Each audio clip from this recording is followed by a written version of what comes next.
নমস্কার, welcome to ঠাকুর সেশেল। আজকে share করছি সিমুইয়ের পায়েস। পুজো পার্বণে আমরা বিভিন্ন রকমের পায়েস তৈরি করে থাকি। এই সিমুইয়ের পায়েসও কিন্তু তাদের মধ্যে একটি অন্যতম। তাহলে দেখে নেওয়া যাক কীভাবে বানানো হচ্ছে এই সিমুইয়ের পায়েস।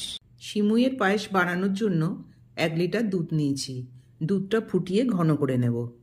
দুধটা ঘন করার জন্য 10 মিনিট টাইম এখানে দিতে হবে। দুধ অনেকটাই ঘন হয়ে এসেছে, এবার নামিয়ে দিচ্ছি। গ্যাসে ফ্রাই প্যান বসিয়ে 1 চা চামচ ঘি দিয়ে দিলাম। ঘি গরম হয়ে গেছে, কাজু আর কিশমিশটা ভেজে নিচ্ছি। কাজু আর কিশমিশটা লালচে করে ভেজে নেব। লালচে করে ভাজা হয়ে গেছে, এবার তুলে নিচ্ছি।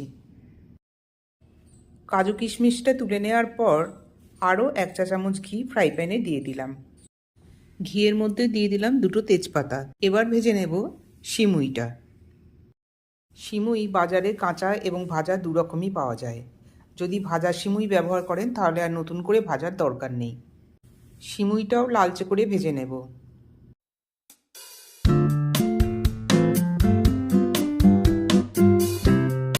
এই রকম লালচে করে ভেজে নিতে হবে সিমুইগুলো, না হলে দুধে দেওয়ার পর কিন্তু একদম গলে যাবে।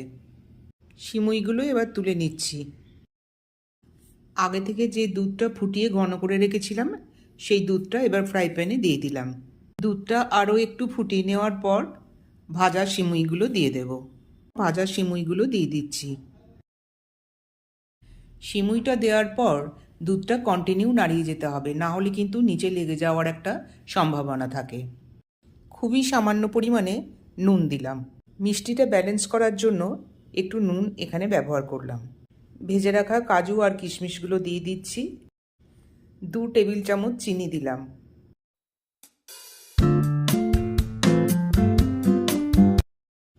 আর দিয়ে দিচ্ছি 50 গ্রাম খেজুরের গুড়। চিনি আর গুড় দুটো মিশিয়েই পায়েসটা বানাচ্ছি। খেজুরের গুড় ব্যবহার করার জন্য পায়েসের রং আর স্বাদ দুটোই খুব ভালো হবে। 1/4 চা চামচ ছোটো এলাচের গুঁড়ো দিয়ে দিলাম। আর দিয়ে দিলাম 1/2 চা চামচ ঘি। সিমুইয়ের পায়েস রেডি হয়ে গেছে, গ্যাস অফ করে দিলাম। বন্ধুরা, সিমুইয়ের পায়েসের রেসিপি কেমন লাগলো আপনারা কিন্তু কমেন্ট বক্সে জানাতে ভুলবেন না। পাশাপাশি অনুরোধ রইল চ্যানেলটি লাইক, শেয়ার এবং সাবস্ক্রাইব করবার জন্য। প্লেটে পরিবেশন করে দিচ্ছি সিমুইয়ের পায়েস। বন্ধুরা, আজকে এই পর্যন্তই। দেখা হবে আবার অন্য কোনো রেসিপি নিয়ে। নমস্কার।